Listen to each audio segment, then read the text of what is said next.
My name is Krishna Prajapat. I read in Maharaja Pratap International Academy, Sagwada.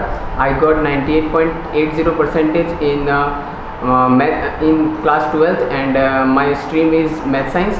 And I read in Maharaja Pratap since class 8th, and मैंने 98.80 बनाया। उसमें मेरी सफलता का श्रेय मेरे अध्यापक और मेरे माता पिता को जाता है। मेरे अध्यापकों ने टाइम टू टाइम मेरे को टाइम मैनेजमेंट करना और पढ़ाई के प्रति मोटिवेट करना और इन सब चीज़ों में उन्होंने बहुत मदद की है।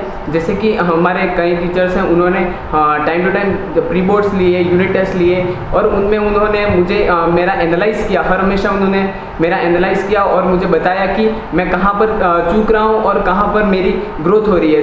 कहीं पे अगर मैं चूक रहा होता तो उन्होंने मुझे पर्सनली उन्होंने मुझे समझाया हर हमेशा कि तू अगर ऐसा करेगा तो मतलब इसमें तू और अच्छा कर सकता है। उन्होंने हर हमेशा मुझे मोटिव किया। जैसे कि मेरे फिजिक्स में 100/100 है, तो उसमें मेरा जो भवानी सर है उनका बहुत बड़ा श्रेय जाता है, और मेरे इंग्लिश में भी 100/100 ही है, उसमें MS सर का भी बहुत बड़ा श्रेय जाता है।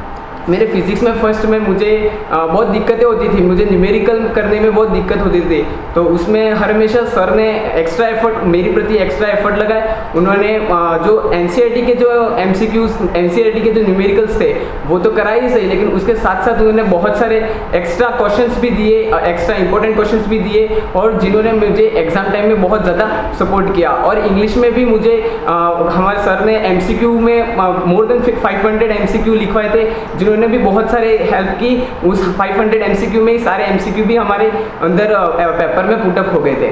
और जो हमारे डायरेक्टर सर है राजेश जी सर, उन्होंने भी हमें स्पिरिचुअलिटी के माध्यम से हमें गाइडेंस दी। उन्होंने हमें टाइम टू टाइम बताया कि हमें माइंड को कैसे रिलैक्स रखना है और कैसे हमारे माइंड का 100% हमें यूज़ करना है उसका, और जिसके कारण मैंने एग्ज़ाम टाइम में कम प्रेशर को हैंडल करते हुए बहुत अच्छा स्कोर करने में मैं सफल रहा। और मेरे पेरेंट्स हैं, उनका भी बहुत बड़ा सहयोग रहा। मेरे मम्मी हैं और मेरे पापा हैं, उन्होंने हर हमेशा मुझ पर भरोसा जताया, और उन्होंने हर हमेशा यही कहा कि मैं जो भी करूँगा वो अच्छा करूँगा। मैंने कभी भी उनको ये कहने का मौका नहीं दिया कि मैं पढ़ूँ, मैं मतलब ज़बरदस्ती उन्होंने मुझे कभी पढ़ाया ही नहीं। उनको कहना नहीं पड़ता था और मैंने पढ़ लिया। और कभी कभार मैं नहीं पढ़ पाता था तो मम्मी होती वो डांट लगाने में कभी पीछे नहीं रहती थी, वो हर हमेशा मुझे डांट भी देती थी। कभी भी अगर मैं नहीं पढ़ूँ ऐसा लग रहा है, या फिर मैं कहीं दोस्ती से मतलब ज़्यादा कांटेक्ट आ रहा हो फ्रेंड्स के साथ, ऐसा कांटेक्ट ज़्यादा हो रहा है, या कंपनी अगर मेरी ख़राब हो रही है, तो वो मुझे हर हमेशा डांट दिया करती थी। और मेरी मम्मी ने हर हमेशा मुझे सपोर्ट किया है। मेरी मम्मी से जब भी मैं अगर कोई फाइनेंशियली भी अगर मैं सपोर्ट मांगता तो मेरी मम्मी हर हमेशा जानबूझकर मुझे, अगर मैं 200 मांग रहा हूँ तो मेरी मम्मी मुझे जानबूझकर 150 रुपये ही देती थी, और मुझे समझा देती थी कि पैसों की क्या वैल्यू होती है। और इसने भी मुझे ये 98.80 पाने के लिए इस चीज़ ने भी मुझे बहुत सपोर्ट किया, और जिससे मुझे पता चला कि हर चीज़ की कितनी वैल्यू होती है, पॉइंट चीज़ों की भी क्या वैल्यू होती है। और मैंने हर हमेशा एग्ज़ाम टाइम में भी मैंने छोटी छोटी चीज़ों को लेकर भी उतना ही फोकस किया जितना मैं बड़ी चीज़ों को लेकर किया करता था।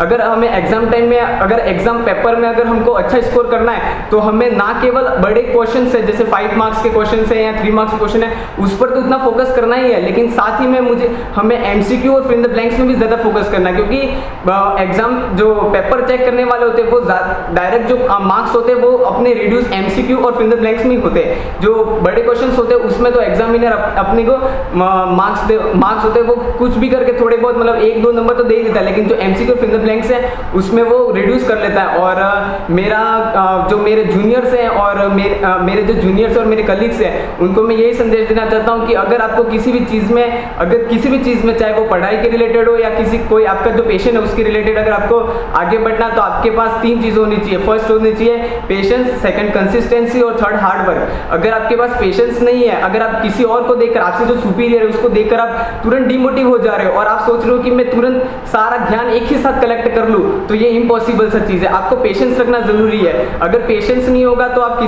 सक्सेस को जल्दी लीड नहीं कर पाओगे। और अगर आपके पास कंसिस्टेंसी नहीं है, मैं पढ़ाई करता था तो मैंने कभी भी ये नहीं सोचा था कि मैं 6 घंटे पढ़ूंगा या 7 घंटे पढ़ूंगा। मैंने हर हमेशा यही सोचा था कि मैं टारगेट के बेसिस पे पढ़ूंगा। जैसे कि आज मुझे ये टॉपिक क्लियर करना, और रोज का रोज पढ़ता था मैं, और सारी सब्जेक्ट भी रोज ही पढ़ा करता था, और मैंने टारगेट के बेसिस पे पढ़ाई की। क्योंकि मेरा मानना है कि अगर आप घंटों के बेसिस पे पढ़ाई करोगे, अगर आप सोचते हो कि मैं 6-7 घंटे डेली पढ़ूंगा, तो एक न एक दिन ऐसा आएगा ही जरूर कि आप खुद डिमोटिव महसूस करोगे और आप 6-7 घंटे डेली कंटिन्यू नहीं कर पाओगे। लेकिन अगर आप टारगेट के बेसिस पर पढ़ाई करोगे, आप सोचोगे कि मैं आज इतना टॉपिक क्लियर कर लेता हूँ, तो वो कभी कभार ऐसा आएगा कि आपके वो टॉपिक है वो 5 घंटे में क्लियर हो जाएंगे, तो कभी 1 घंटे में भी क्लियर हो जाएंगे। तो अगर जब आपके टॉपिक क्लियर हो जाते हैं तब आपको वो हैप्पीनेस और वो सेटिस्फेक्शन मिलता है, उसका भी एक अलग ही आनंद है। तो मेरा मानना है कि आप टॉपिक बेस पर पढ़ाई करें, ना कि आप ना कि घंटे के बेस पर पढ़ाई करें। और सेकंड थिंग ये कि अगर आप हार्ड वर्क नहीं कर पाते हो, अगर आप अपनी लाइफ में हार्ड वर्क नहीं कर पाते हो, तो आप कोई भी चीज़ आपको सक्सेस नहीं मिल सकती। सब कहते हैं कि लक के बेस पर भी होता है, पर लक एक सेकेंडरी फैक्टर है। अगर आप जब तक हार्ड वर्क नहीं कर पाओगे तब तक आप कुछ भी सक्सेस को हासिल नहीं कर पाओगे, क्योंकि हार्ड वर्क का कोई रिप्लेसमेंट इस दुनिया में आज तक न बनाए और न बनाए। और ये बात हमारे महेंद्र सर है, उन्होंने हर हमेशा समझाई है, हमको क्लास में भी बोलते थे कि आप बस हार्ड वर्क रही हूँ, और हार्ड वर्क करोगे तो आप सक्सेस को लीड कर पाओगे। और सबसे बड़ा मैं थैंक्स है वो हमारे सारे जो महाराणा प्रताप की फैकल्टी है उनको देना चाहूँगा, क्योंकि उन फैकल्टी ने मुझे कभी यह महसूस होने नहीं दिया कि मैं एक स्कूल में मतलब एज ए ट्यूशन क्लासेस पढ़ रहा हूँ, ऐसा ही मेरे को लगता था। और उन्होंने हमेशा मुझे पर्सनली गाइडेंस भी दी है, और ना ही केवल मुझे लेकिन हर बच्चे को, चाहे वो क्लास का सबसे बैकग्राउंड मतलब कम क्या बोल सकते वीक बच्चा है, उसको भी उतना ही प्रिविलेज मिला है जितना कि एक टॉपर बच्चे को मिला है। और सबसे अच्छी बात तो इस स्कूल की ये है कि इन्होंने टाइम टू टाइम, इन्होंने भले कम समय था हमारे पास, लेकिन फिर भी इन्होंने 3 प्री बोर्ड्स थे वो कराए, और यूनिट टेस्ट भी लिए, उसके साथ हाफ ईयरली भी लिया, और जिसने बहुत मदद की। मैं हमेशा यही सोचता था कि मेरे जो प्री बोर्ड है वो प्री बोर्ड नहीं है, वो एक एनुअल एग्जाम की तरह मैं उसको हमेशा ट्रीट करता था, जिसके कारण मैं हमेशा प्रोग्रेसिव रहा। मैंने फर्स्ट प्री बोर्ड में अगर मेरे किसी सब्जेक्ट में 75 आ रहे, तो मैंने सोचा कि मैं सेकंड प्री बोर्ड में उसको 78 कहाँ तक ले जाऊँ। फिर थर्ड प्री बोर्ड में सोचा कि इसको मैं पूरे में से पूरे कैसे लाऊं, तो उस टाइप से मैंने पढ़ाई की, और जिसके कारण मेरे 98.80 आ पाए। मेरा सोरा हुए था नहीं है, हजी लगने મને થઈ જતો એ ભણવામાં ભણતો હોય ને નહીં